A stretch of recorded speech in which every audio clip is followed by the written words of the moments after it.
sable, c'est un peu un fil rouge dans ma vie parce que j'ai grandi dans une petite station balnéaire sur la côte normande. J'ai fait mes premiers pas dans le sable. Et c'est vrai que lorsque je vois de jeunes enfants arriver sur la dune et découvrir le sable, ça m'amuse parce qu'on voit que c'est une sensation très particulière. Certains éclatent de rire, d'autres sont totalement tétanisés. Donc voilà, c'est une grande histoire, le sable et moi. Et puis je suis géographe de formation. Et en 83, je finissais ma première année d'études universitaires et j'étais en vacances à l'île Tudy en Bretagne. Et au soleil couchant, le sable était nacré. C'était des particules de coquilles d'huîtres.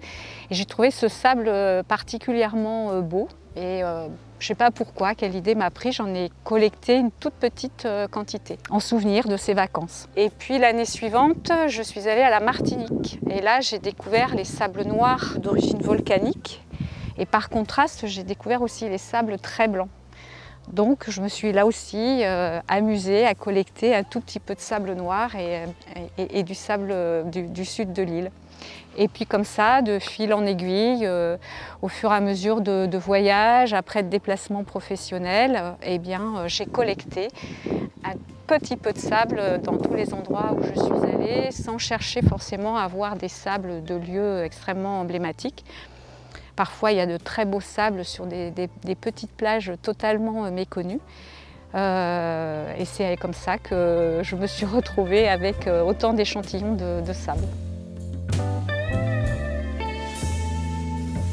Je ne suis pas une collectionneuse à proprement parler parce que les échanges ne m'intéressent pas. Je ne cherche pas à avoir des sables de lieux exceptionnels.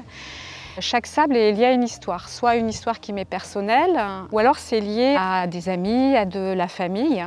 Donc chaque sable a sa propre histoire et je pourrais dire que je crois que je connais l'histoire de chacun de mes échantillons. Comme celui-ci, que j'ai ramassé à 2,5 km du cercle polaire en Islande. Donc l'Islande, on le sait tous, hein, c'est une île aux multiples volcans. Donc là-bas, toutes les plages sont noires. Ça crée des ambiances très particulières avec l'écume de la mer. La mer est un peu hostile là-bas et l'écume blanche sur ce sable noir, ça donne de très beaux paysages. Après, c'est une invitation au voyage, le sable. Souvent, je me contente de recueillir ce que je récupère dans mes chaussures, puisqu'on sait que le sable s'infiltre un peu partout. Parce qu'il est important de dire à tout le monde qu'il ne faut pas prélever, notamment sur les sites protégés, ce que je m'emploie à respecter. La première fois où j'ai ramassé du sable sur une plage de Bretagne, j'imaginais pas qu'un jour je me retrouverais à gérer la plus grande dune d'Europe. Ça, c'est une évidence.